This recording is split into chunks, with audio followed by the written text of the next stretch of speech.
Good morning. Today I'm going to cover the collapse of the Amsden building. It happened in Framingham, Massachusetts. It was done way before any safety precautions are done and any consideration of human life. 13 men died and for lack of laws and protection. It was the Amsden building. It was dated July 23rd, 1906. 8 people were badly injured, 13 killed. The architects were Andrew Jansen and Charles E. Barnes. They were charged with manslaughter, but they were later refused to be charged by the district attorney. Also, it should be noted that the one inspector that they did have was killed when the building collapsed. It was still under construction, and although 12 died immediately, a 13th did live for a short time. On July 23rd, 1906, Mason plumbers and Italian immigrant laborers were working at the George M. Amsden building. It was a 3-story concrete and steel office building which was still under construction on Concord Street in South Framingham. Contractor Andrew Jensen was rushing to finish the job, which was supposed to have been completed by July 1st. And at 3:40, the steel girders on the north side of the building caved in from the sidewalls, and the 3 floors collapsed into the center of the ground floor. There was approximately 50 men in the building at the time that it fell. They didn't have a building inspector, a building department, and didn't even require permits to construct a building. The town had one plumbing inspector, a hardware merchant, who was killed in the collapse. Because the Amsden building was not a factory, it was not intended to have more than 10 people employed above the second floor, and was not going to serve as a tenement house or lodging for more than people. It didn't require a state building inspector either. So basically, some guy could just say, I'm building a building, and he did it.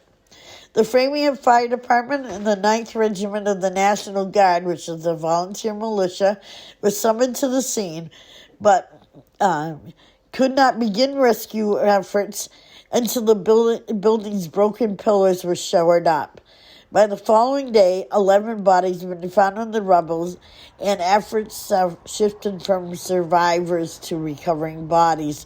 The body of a 12th victim was found on the 25th.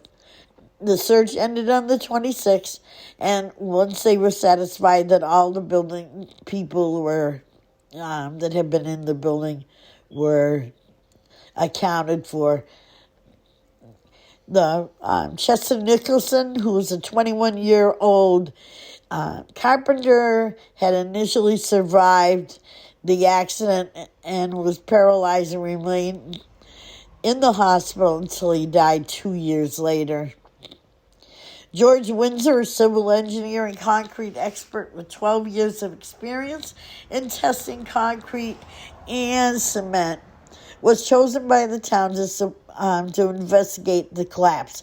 He found the probable cause of the collapse to be concrete footing used by the basement piers. According to Windsor, the bottom inches of the piers were in such bad shape that they could be broken apart by thumb in some places. He also conducted attempts that were made on the walls that showed those responsible for the building knew things weren't proper. An inquest was held by Judge Willis Kingsbury of the First Southern Middlesex Court, and his report found that the cause of the accident and the inadequacy of the pier footings, aggravated by the overloading of the roof and first floor and the steel frame construction, was just too late to bear even the dead weight of the building. He blamed the architect for supervision of the project and accepting the steel that he knew was not meeting the specifications. The contractor from overloading the building and construction material for constructing shoddy pier footings. The subcontractor was responsible for the steel work and for erecting an unsafe frame. The passage of a law requiring architects to pass an examination for the qualifications was passed because of this, and the report was sent to the grand jury March 8, 1907. A grand jury did indict Andrew Jensen and the architect Charles Barnes, for